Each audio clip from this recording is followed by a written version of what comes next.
Welcome to the Story Exchange. I'm Colleen DeBaise. And I'm Sue Williams. Today, Yes, today, because we are all about powerful women, we bring you our interview with the one and only Judy Woodruff. Good evening. I'm Judy Woodruff on the NewsHour tonight. Tense campaigns. Judy, for anyone unfamiliar, is an iconic journalist and the longtime anchor of the famed nightly news show, the PBS NewsHour.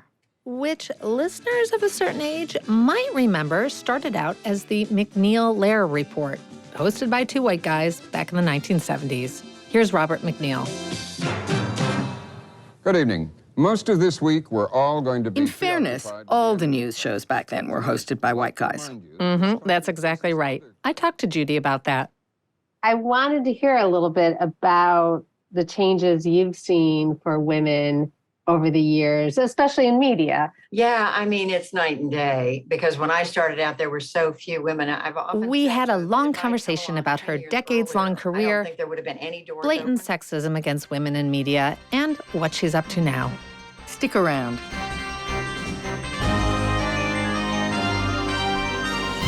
Thank you for taking this time, and I'll try to ask all my questions quickly so that I won't keep you for too long. No problem. Glad to do this. In December 2022, Judy signed off from the NewsHour. It has been the honor of a lifetime to be in this chair. At the age of 76, one might have assumed Judy was retiring. She did mention taking up a few projects. And just a reminder, I'm not leaving the NewsHour. I'll still be around as a correspondent. But I really thought, that's all code words for retirement.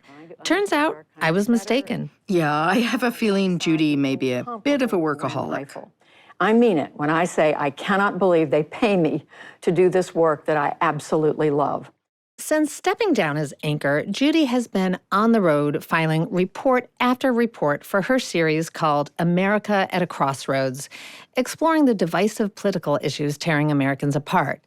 And she's been reporting on people with disabilities, which is a topic near and dear to her heart. She has an adult son with disabilities. And she's also interviewed Joe Biden. Mr. President, thank you very much for talking with us. Happy to be here. We are in... That's one heck of a retirement. I know. Turns out I was very wrong indeed. I asked Judy about the R word. No. That's not in my lexicon or vocabulary, whatever. No. I mean, I'm never just going to stop everything. I mean, I can't imagine that. Work, it turns out, is not only what drives Judy, but it's kind of how she views her life. And I look at my life in terms of segments, I guess. But I've been working ever since I was in high school. I worked local veterans hospital. I was a candy striper. And then in high school, I worked as a part-time cashier at an appliance store. As a college student at Duke University, I worked in Washington for my congressman as an intern after sophomore and junior year. And then finally, her very first job in a newsroom. I interviewed with 3 news directors, in fact, a bunch of people in Atlanta on my spring break senior year, because I thought if that didn't work out, I could just go run back to Augusta where my parents were living and reconnoiter, figure out what in the world am I going to do. But one of these news directors hired me to be the newsroom secretary. Not a reporter. No, the newsroom secretary. Of course, she didn't have a ton of experience yet, but there was another reason. At that point, they had one woman reporter at each station in Atlanta. And so when I went to work there and I started pestering the news director to let me go out with a reporter or camera crew just to observe, his answer was, well, why would you want to do that, Judy? We already have a woman reporter. So this was 1969. I found some archival footage of network news shows from back then, and it really is, especially viewed in the context of today's times, so unapologetically male and white. Not only were all the lead anchors white men, but so were the reporters.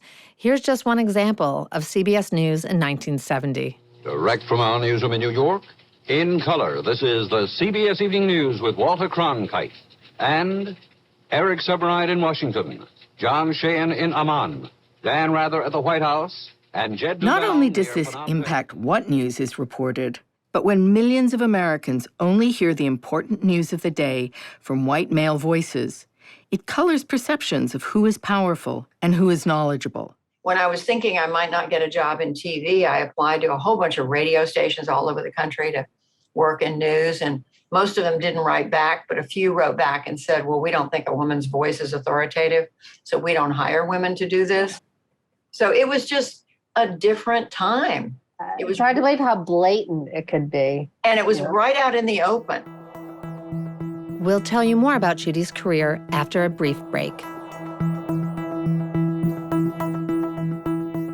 The Story Exchange is an award-winning nonprofit media platform that elevates women's voices and achievements.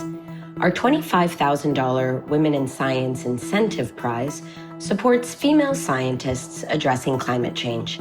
Find out more at thestoryexchange.org.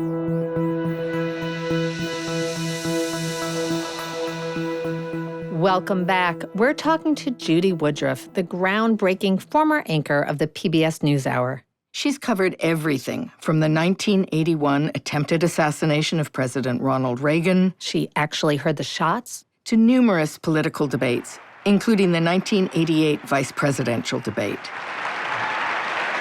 There are no restrictions on the questions that my colleagues and I may ask this evening. That's the debate where Senator Lloyd Bentsen uttered this famous line to a very young Dan Quayle.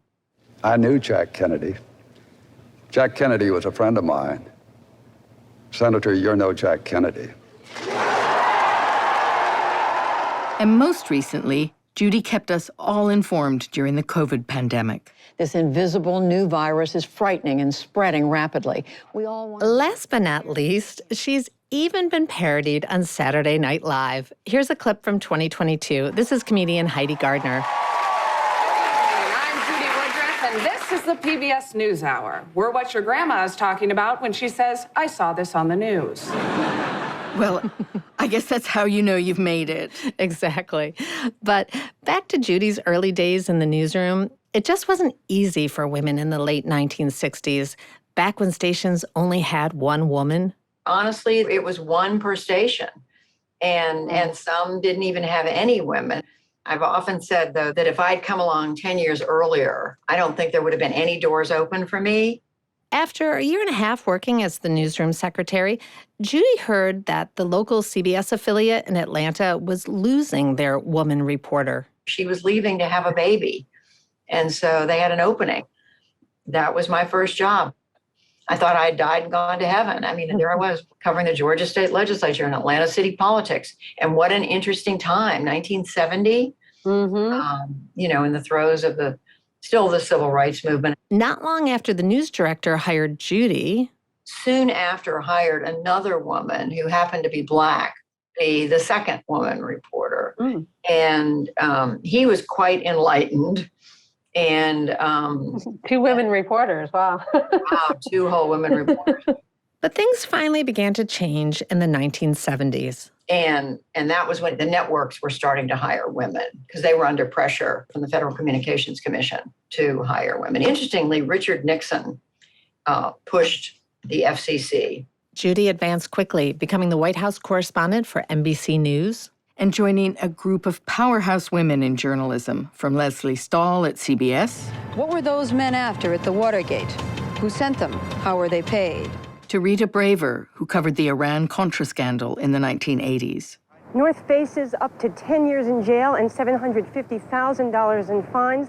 But believe it or not, it wasn't until 2013 that Judy and another legendary journalist, the late Gwen Ifill, had a moment for the history books. Here's CBS News. And tonight, for the first time, two women will co-anchor a national daily news program on public television. Gwen Ifill and Judy Woodruff will take over the helm of the amazed it got there, or do you think it was a long time in coming? Both. And Gwen and I talked about this at the time. On the one hand, thrilled that it had happened and that we were part of making history. But also, we wanted very much not to be seen just because we were women, because both of us had built our careers. We had worked really hard to get where we were. I mean, she certainly did. She, of course, pioneering because she was, coming along at a time when Black women were many fewer than women, period. I mean, Good evening. I'm Gwen Eiffel of the NewsHour. Much like Judy, Gwen also covered major events and even questioned presidents. Welcome to the first and the only 2008 vice presidential debate between the... She had to be really, really good, which she was, to get to where she was. But so we talked about it. I mean, we felt we had mixed feelings because on the one hand, we wanted to celebrate. It's a good thing to celebrate. But on the other hand, it took a long time and it took a lot of hard work. And a lot of women were just, frankly, cast by the wayside along the way. And we were very, very grateful to be where we were. In terms of women in journalism, while things have certainly gotten better, we're still far from equality. Judy's one of several female journalists who started an organization to help change that. Here's some recent data. A single woman's voice today is countered by at least 3 men, which is why we're supporting women journalists with more opportunities to tell all of our stories. Can you tell me a little bit about your work with it's the International Women's Media Foundation? Yes. So very proud of what that organization has become. Yes, a group of us women journalists back in, the 80s, mid-80s. We knew it was a time of democracy expanding around the world, between South Africa, Eastern Europe, certainly the Berlin Wall coming down at the end of the 80s. We knew that meant there would be more opportunities for a free press to establish itself in all these countries.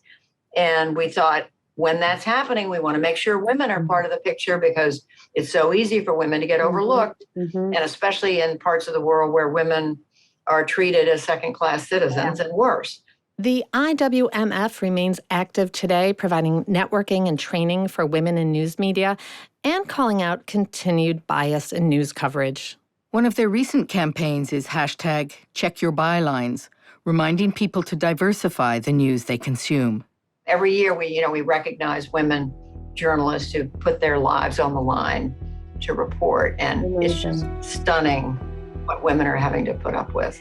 The organization's grant programs include the Kim Wall Memorial Fund, named for the journalist who was horrifically murdered while reporting in Denmark, and the Elizabeth Nusha Fellowship, named for the Boston Globe correspondent who was killed while reporting in Iraq in 2003. In terms of diversity, Judy is also pleased with the new faces of the PBS NewsHour. Our anchors, look at them, it's Jeff Bennett and Amna Nawaz, of Pakistani descent. Remarkable, it really is. It's wonderful. By the way, I asked Judy about why she chose to leave the NewsHour when she did, and her answer surprised me. I'd assumed age had something to do with it. Well, for sure, but that was just part of the reason. So for a total of 11 years, I've been anchoring on and off at the NewsHour and full-time solo for the last 6 years. And so I'm 76 years old. So I just thought it was a good round number. I wasn't so much thinking about my age as I was thinking about the election cycle. It's 2022. I thought it was better to turn the anchor desk over to somebody else to get ready for the 2024 election. I can't really give you a good explanation for why I thought that. I just thought they deserve the time to sort of break in. There's a generosity that's so evident when you talk to Judy, so perhaps I shouldn't be surprised that she was thinking about leaving the NewsHour in good hands. Although, of course, she's still at PBS, though now in the role of a correspondent. Yeah, for a bit longer. She's under contract until next year. Another year and a half to go till the end of 2024. And then what happens then? Well, I'm looking at the next project. If you've got any ideas, just let me know. I think you should start your own media company, right? Wouldn't that be an obvious thing to do? Absolutely. I've got plenty of time to figure out what that looks like. That's great. We need more women-owned media companies. Exactly. I also suggested she take some time off. She and her husband, Al Hunt, took a short trip to Italy after she left the anchor desk, but that idea didn't fly. I'll be busy doing something. Maybe on a different schedule, a different rhythm, but I'm definitely not planning to. I mean, what would I do? Well, you can go to Italy, you can go back, or maybe try another country, take another vacation. Yeah, I don't think that's in my DNA. I just love, what I do, and I just know it's going to take different forms. Well, we're all the luckier for it. I think what I've always admired about you have this civility to you, and just sort of, I think you've been able to facilitate so much sort of respectful discourse that we don't see, unfortunately, too much anymore. Thank you. That's a high compliment. I mean, that's part of this project that I'm working on, is trying to see what kind of civil conversations we can have, with people can have with each other. Yeah. I hope we can have more of it. Yeah, I do too. Yeah. But thank you for always bringing that to the airwaves. Thank you. Well, Colleen, I really enjoyed speaking with you. I'm so glad we were able to do this. I know, me too. And we thank all of you for listening. This has been The Story Exchange, a woman-owned media company. Join us next time to hear more stories about innovative and inspirational women doing the things you'd never dream of. Or maybe you would. If you like this podcast, please share on social media or post a review wherever you listen. It helps other people find the show. And visit our website at thestoryexchange.org, where you'll find news, videos, and tips for entrepreneurial women. And we'd love to hear from you. Drop us a line at info@thestoryexchange.org or find us on Facebook. I'm Colleen DeBaise, sound editing provided by Nusha Balyan. Production coordinator is Noelle Flago. Our mixer is Pat Donohue at String and Can. Executive producers are Sue Williams and Victoria Wang. Recorded at Cutting Room Studios in New York City.